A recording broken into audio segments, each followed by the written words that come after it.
ఓం శుక్లాం వరధరం విష్ణుం శశివర్ణం చతుర్భుజం ప్రసన్నవదనం ధ్యాయేత్ సర్వవిఘ్నోపశాంతయే. ఓం గురుబ్రహ్మ గురుర్విష్ణుః గురుదేవో మహేశ్వరः గురుసాక్షాత్ పరబ్రహ్మ తస్మై శ్రీ గురవే నమః. ఓం వ్యాసాయ విష్ణురూపాయ వ్యాసరూపాయ విష్ణవే నమో వై బ్రహ్మనిధయే వాసిష్ఠాయ నమో నమః. ఓం నారాయణం నమస్కృత్య నరం చైవ నరోత్తమం దేవీం సరస్వతీం వ్యాసం తతో జయముదీరయేత్. హరి ఓం. ప్రియ భగవద్బంధువులారా, ఆస్తిక మహాశైలారా, విష్ణు పురాణానికి మనం స్వాగతం పలుకుతూ, ఆత్మానం రథనం విద్ధి శరీరం రథమేవతు బుద్ధిత్ సారథం విద్ధి మనః ప్రగ్రహమేవచ. మన ఆత్మ, మన శరీరము, మన బుద్ధి, మన మనస్సు ఇవి అన్నీ కూడా ఒక రథంలాగా మారితే ఆ రథాన్ని అధిరోహించినటువంటి శ్రీమన్నారాయణుడు మనకి సద్బుద్ధిని సద్గతులను కలుగుజేయుగాక అని మరొక్కసారి మనం స్మరణలోకి తెచ్చుకుంటూ విష్ణు పురాణం 22వ అధ్యాయంలో ఉన్నాం.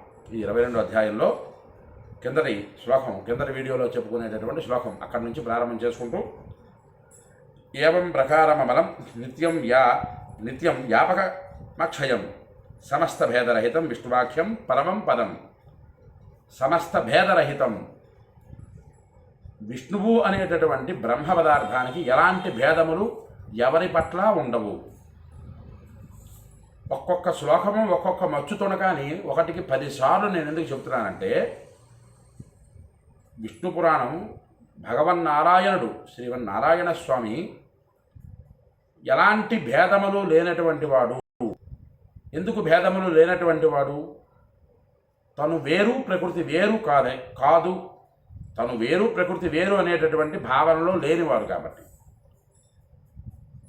సృష్టించేది, సృష్టించబడేది, సృష్టి జరిగేది ఇవి అన్నీ కూడా తన స్వరూపాలే అని మొదటి నుంచి భావించేటటువంటి వ్యక్తమైనటువంటి పరమాత్మ శ్రీమన్నారాయణమూర్తి. ప్రధాన రూపంలో, పురుషుడు రూపంలో కనిపించేటటువంటి మూర్తుడు. ఇక్కడ పరాశరుడు వారు ఈ శ్లోకం ఉటంకిస్తూ, ఏవం ప్రకారమఖిలం ఏవం ప్రకారమమలం నిత్యం వ్యాపకమక్షయం సమస్త భేదరహితం విష్ణువాక్యం పరమం పదం. విష్ణువు అనేటటువంటి బ్రహ్మజ్ఞానానికి ఎలాంటి భేదములు లేవు. భేదములు లేనటువంటి దానిని అందుకోవాలి అంటే మనలో కూడా భేదము ఉండకూడదు అని చెబుతున్నారు పరాశరుడు వారు. ఈ రీతిగా విష్ణు అని పిలువబడేటటువంటి పరమపదం నిర్మలమైనటిది, శాశ్వతమైనది, సర్వత్రా వ్యాపించి ఉండేది, క్షీణం లేనటువంటిది, అలాగే సమస్తములైనటువంటి ప్రకృతి పట్ల భేదరహితమైనటువంటిది, ఎలాంటి భేదాలు లేనటువంటిది విష్ణువు తాలూకా పరమపదము అన్నది చెబుతున్నారు. గురువుగారు, విష్ణువు పరమపదం అంటున్నారు, స్వర్గమా, మోక్షమా, కైవల్యమా, దానికి ఏమిటండి పేరు అంటే, ఇక్కడ పరాశరుడు ఆ పేరులు ఏవి కూడా ఎత్తలేదు. ఎందుకు వేటిని ఉటంకించలేదు? ఇక్కడ పరమపదము అనేటటువంటి ఆ ఒక్క పదాన్ని ఎందుకు పరాశరుడు వారు వాడారు? బ్రహ్మజ్ఞానానికి స్వర్గమా, నరకమా, మోక్షమా, సామ్రాజ్యమా, కైవల్యమా ఇవి ఏమీ ఉండవు. అది ఇక్కడ నిరూపణం చేస్తున్నది ఈ శ్లోకం. బ్రహ్మజ్ఞానం అంటే తద్బ్రహ్మపరమం యోగి యతో నా వర్తతే పునః అపుణ్యపుణ్యో పరమే క్షీణక్లేశోతి నిర్మల. పుణ్యపాపాలను విసర్జించేది, క్లేశాలన్నీ క్షీణించిపోగా అతి నిర్మలుడై భాషించేటటువంటి ఆ యోగి పరబ్రహ్మాన్ని పొందుతాడు. పరబ్రహ్మాన్ని పొందినటువంటి ఆ యోగి మరలా తిరిగి రాడు అని చెబుతున్నారు విష్ణు పురాణంలో పరాశరుడు వారు. మనం కోవిలికి వెళ్ళినా, ఇంట్లో పూజ చేసినా, భగవంతుడికి నమస్కారం చేసుకున్నా, తెల్లవారు లేచి కరాగ్రే వసతే లక్ష్మి అని చదువుకున్న దగ్గర నుంచి రాత్రికి రామస్కందం, హనుమంతం అని చెప్పుకొని పడుకునేంత వరకు భగవంతుడా నన్ను రక్షించు, భగవంతుడా నా కుటుంబాన్ని కాపాడు అని 2 రకాలుగా మనం భావన చేస్తున్నాం. ఎందుకు? భగవంతుడు వేరు, మనం వేరు అనేటటువంటి దాంతో. కానీ ఇక్కడ చెప్తున్నారు పరాశరుడు వారు, భగవంతుడు వేరు, నువ్వు వేరు కాదు స్వామి. భగవంతుడిలోంచి వచ్చిన నీవు ఆత్మావై పుత్రనామాసి అంటారు కదా, భగవంతుడి తాలూకా సంతానముగా ఉండేటటువంటి యావత్ ప్రకృతి కూడా భగవంతుడిని పొందాలి అంటే ఒక యోగిలాగా మారాలి. ఆ యోగికి ఉండేటటువంటి లక్షణాలు ఏమిటి? పాపాలు పుణ్యాలు రెండు రకాలు లేవు. అలాగే ఇక్కడ క్లేశములు కష్టాలు, సుఖాలు దుఃఖాలు, పగలు వెలుతురు ఇన్ని రకాలు ఉండవు యోగికి. ఆ యోగి రెండు రకాలు లేవు, ఉన్నది ఒకటే పరమాత్మ అనేటటువంటి ఆయనకి బ్రహ్మజ్ఞానం సిద్ధిస్తుంది. బ్రహ్మజ్ఞానం సిద్ధించినటువంటి ఆ యోగి మరలా తిరిగి జన్మ తీసుకోవడం అన్నది ఉండదు. ఆయన పూర్తిగా విష్ణువులో కలిసిపోతాడు, లీనమైపోతాడు సుమా అని పరాశరుడు వారు చెబుతూ, ద్వే రూపే బ్రహ్మణస్తస్య మూర్తం చ మూర్తమేవ చ క్షరాక్షర స్వరూపేతే సర్వే భూతే సర్వభూతేష్వస్థితే. ఈ పరబ్రహ్మానికి మూర్తం అమూర్తం అనే రెండు రూపాలు ఉన్నాయి. గురువుగారు రెండు లేదని ఇప్పుడే చెప్పారు కదా, మరలా రెండని ఎలా చెప్తున్నారు మీరు అని అందరికీ ఒక అనుమానం రావచ్చు. వ్యక్తావ్యక్త స్వరూపాయ, వ్యక్తము అంటే కనబడేది, అవ్యక్తము అంటే కనబడనిది కదా. మనం విష్ణు పురాణం మొట్టమొదటి అధ్యాయంలోనే మొట్టమొదటి శ్లోకంలోనే చెప్పారు పరాశరుడు వారు.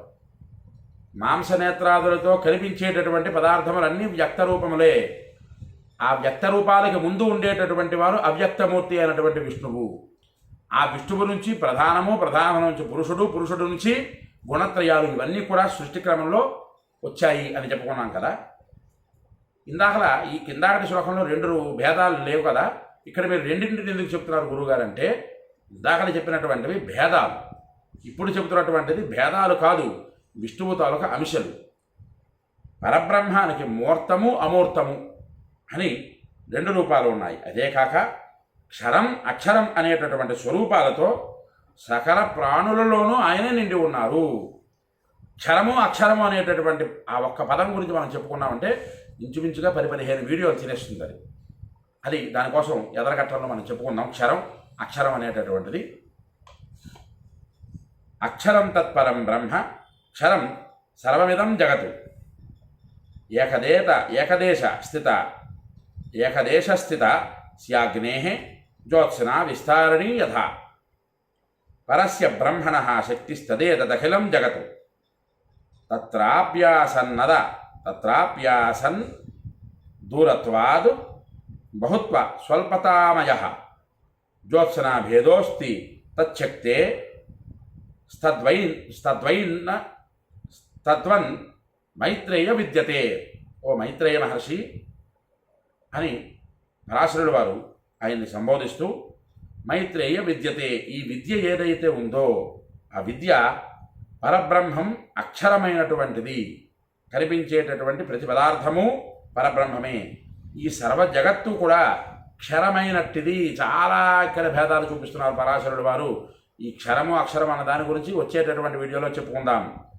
ఒక ప్రదేశంలో ఉన్న అగ్ని యొక్క వెలుతురు ఏ రీతిగా వ్యాపిస్తుందో అలాగే పరబ్రహ్మ యొక్క శక్తి ఈ సర్వ జగత్తు సర్వము వ్యాపించి ఉంది. కావున ఓ మైత్రేయ, నీవు ఆ అగ్నికి ఎంత దగ్గరగా ఉండాలో, ఎంత దూరంగా ఉండాలో అది నీ జ్ఞానానికి వదిలేస్తున్నారు విష్ణువులు వారు అని చెప్తున్నారు పరాశరుడు వారు. ఆ అగ్ని దగ్గరగా దూరంగా ఉండడాన్ని బట్టి వెలుతురులో ఎక్కువ తక్కువలు తేడాలు కనిపిస్తూ ఉంటాయి. అలాగే పరబ్రహ్మశక్తికి కూడా దగ్గరగా దూరంగా ఉండడాన్ని బట్టి భేదాలు కనిపిస్తూ ఉంటాయి అని పరాశరుడు వారు మైత్రేయ మహర్షి చెప్తున్నారు. భగవంతుడైనటువంటి ఆయనకి దగ్గరగా ఉండాలి. ఉపవాసము, దగ్గరగా ఉండుట. ఈ దగ్గరగా ఉండడాన్ని బట్టించి నీలో ఉండేటటువంటి భేదాలు బయటపడతాయి సుమా. తెల్లవారు లేచి దేవతార్చన చెయ్యాలంటే దీపంలో 3 ఒత్తులు వేయాలా, 2 ఒత్తులు వేయాలా. చాలా యూట్యూబ్ ఛానల్లో అగ్గిపొల్లతో వెలిగించకూడదు, ఊదత్తు పొల్లతో వెలిగించాలని, అసలు అగ్గిపొల్లే వాడకూడదు, అగ్ని మదనం చేసి వెలిగించాలని, ఇలాంటి కర్మాచరణ యందు మనిషిని పాతాళానికి తొక్కిస్తున్నాయి ఇప్పుడు ఉండేటటువంటి సోషల్ మీడియా మాధ్యమాలు. కాకపోతే ఇక్కడ మనం తెలుసుకోవలసినటువంటిది, భగవంతుడికి దగ్గరగా ఉండాలి అంటే భక్తిని మనం అక్కడ ప్రదర్శించాలి. పూజ చేసే ఆ 10 నిమిషాలు 9 నిమిషాల 59 సెకండ్లు భగవంతుడా నాకు ఇన్ని కష్టాలు ఎందుకు ఇచ్చావని దేవుడి దగ్గర బాధపడుతున్నాను తప్పిస్తే భగవన్నామ స్మరణ చేయడం తగ్గిపోయింది ఈ రోజుల్లో.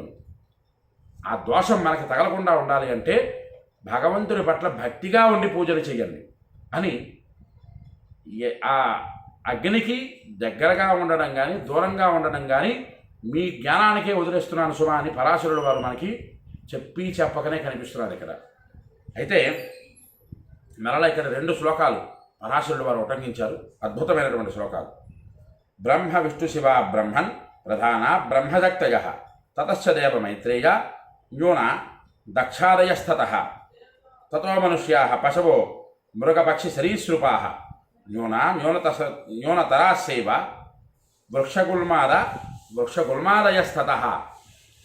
భగవంతుడి దగ్గర ఉండేటటువంటి వారు ఏ రకంగా ఏ రీతిగా ఎన్ని మెట్లలో ఉన్నారు అనేటటువంటిది చెప్పేదే ఈ శ్లోకం.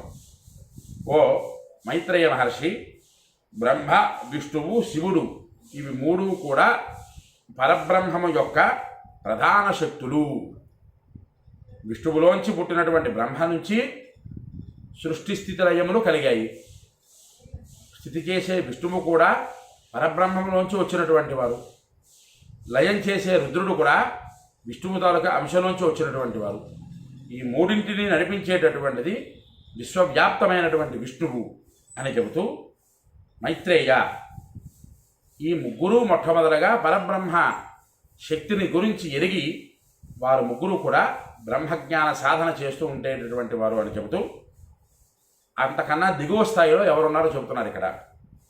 బ్రహ్మ విష్ణు శివ బ్రహ్మన్ ప్రధాన బ్రహ్మశక్తయ, బ్రహ్మశక్తిని ఆ బ్రహ్మజ్ఞానాన్ని సముపార్జన చేసుకోవాలి అనేటటువంటి వారిలో బ్రహ్మ విష్ణువు ఈశ్వరుడు కూడా శివుడు కూడా ఉన్నారంటూ అంతకన్నా తక్కువ స్థితిలో దేవతలు ఉన్నారు. దేవతలు అంటే ఇంద్రుడు, అగ్ని, మిగతా దేవతా గణాలన్నీ కూడా ఉన్నాయి. అలాగే అంతకన్నా తక్కువ స్థితిలో దక్షుడు మున్నగు ప్రజాపతులు ఉన్నారు. అంతకన్నా తక్కువ స్థితిలో మనుష్యులు, పశువులు, మృగాలు, పక్షులు, సరీసృపాలు ఉన్నాయి. అంతకన్నా తక్కువ స్థితిలో చెట్లు మొదలగునవి ఉన్నాయి. ఇందులో మనం ఎక్కడున్నాం? 3వ స్థానంలో ఉన్నాం. ఈ 3వ స్థానంలో ఉన్నాము అంటే భగవంతుడి తాలూకా విభూతి వర్ణనలో 3వది కాలస్వరూపము. ఇక్కడ 4 భాగాలుగా ఇక్కడ భగవంతుడి దగ్గర బ్రహ్మజ్ఞాన సాధన కోసం బ్రహ్మజ్ఞాన సాధన కోసం బ్రహ్మలో ఐక్యం అవ్వడం కోసం వెళ్ళేటటువంటి మార్గాలలో 4 చెప్పారు. అందులో బ్రహ్మ విష్ణు మహేశ్వరుడు 1, దేవతలు 2, దక్షుడు మున్న వారు 3, అలాగే మనుషులు మనందరం కూడా 4వ స్థితిలో ఉన్నామని చెప్పారు. అయితే ఈ 4వ స్థితిలో ఉన్నటువంటి మనం ప్రథమ స్థానానికి చేరాలి అంటే భగవంతుడు వేరు, మనము వేరు, భక్తుడు వేరు అనేటటువంటి భావనకి చెందకుండా ఆ అజ్ఞానానికి లోనవ్వకుండా పూర్తిగా విశ్వాసం భగవంతుడి మీద ఉంచి ప్రాకులాడండి అని పరాశరుడు వారు ఇక్కడ చెబుతూ తదేతదక్షరం నిత్యం జగన్ మణి వరాఖిలం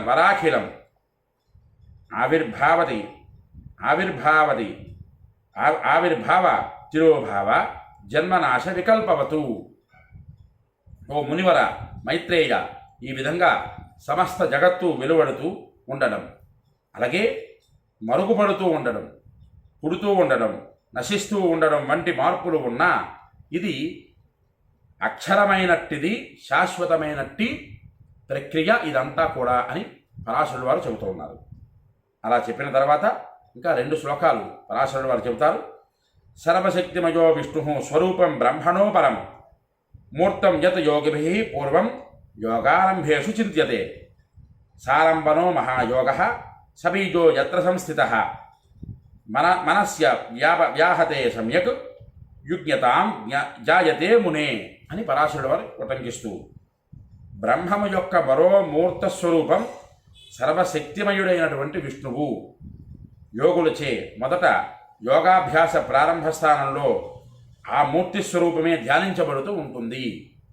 పరబ్రహ్మ తాలూకా శక్తి స్వరూపంలో ఒకటి విష్ణువు.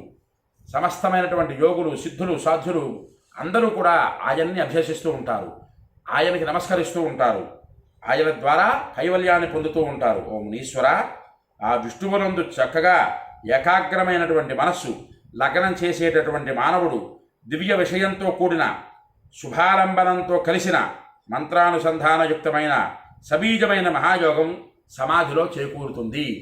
స్వామివారిని అర్చన చేస్తూ, పూజ చేస్తూ, ధ్యానిస్తూ, ఆయన కోసం తపస్సు చేస్తూ ఆయన నియమించినటువంటి ధర్మబద్ధమైనటువంటి మార్గంగా మనం నడిచిన ఆ సమాధి స్థితిలో ఆ పరబ్రహ్మము మనకి ఆ జ్ఞానశక్తిగా మనకి ప్రచోదనం అవుతుంది అని పరాశరుడు వారు చెబుతూ ఉన్నారు.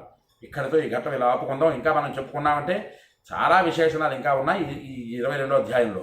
వాటన్నిటి గురించి కూడా తెలుసుకుందాం, జీవితానికి అన్వయం చేసుకుందాం. ఎవరికైతే ఈ వీడియో నచ్చుతుందో వాళ్ళందరూ కూడా లైక్ చేయండి, షేర్ చేయండి, మీ అమూల్యమైన మాటలను కామెంట్ రూపంలో పంపించండి. విష్ణు పురాణాన్ని మీరు వినండి, తరించండి, 10 మంది చేత వినింపజేసి తరింపజేయండి. హరి ఓం స్వస్తి.